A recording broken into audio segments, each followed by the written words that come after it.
Hello guys, good morning. Today is Monday, no? April 21. And for today's video guys, nag-harvest pala tayo ng ng saging. Medyo marami-rami na yung harvest natin, no? Yung cardaba is nasa 20 the bunch, no? Yung latundan is nasa 11 bunch. So ito sila. Konti lang ito.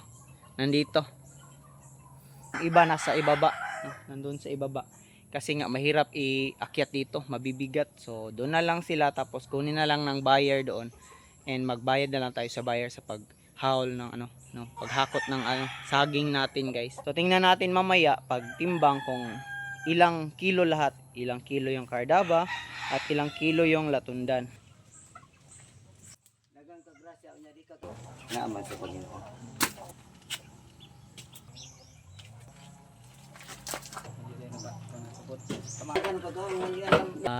Ang atong tundan dari ang portion is 30 kilos, ang cardaba is 40 kilos.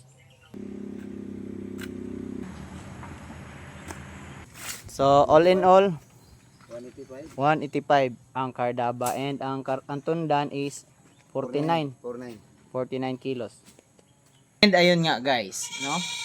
Natapos na nating ibenta ang ating mga saging. Sinulat natin ang ating harvest for today's video. Siguro naman pwede na nating i-record kada harvest natin kasi maganda na yung pag-alaga natin sa ating mga banana saging, no?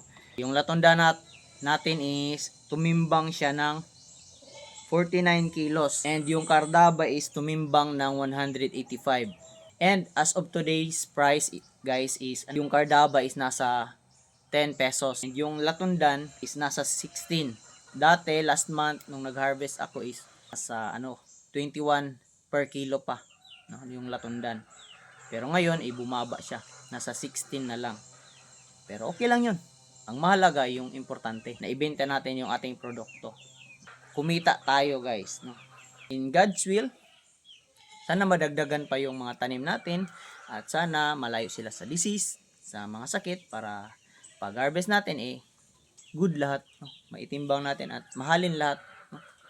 Sana in God's will, no? Kung hindi itugot yan ni Lord, so wala tayong magagawa, no? Ang atin lang is gawin natin yung ating part. Lagaan ang saging, pakainin ng fertilizer, no? Linisan, no? Yun lang. So para madagdagan yung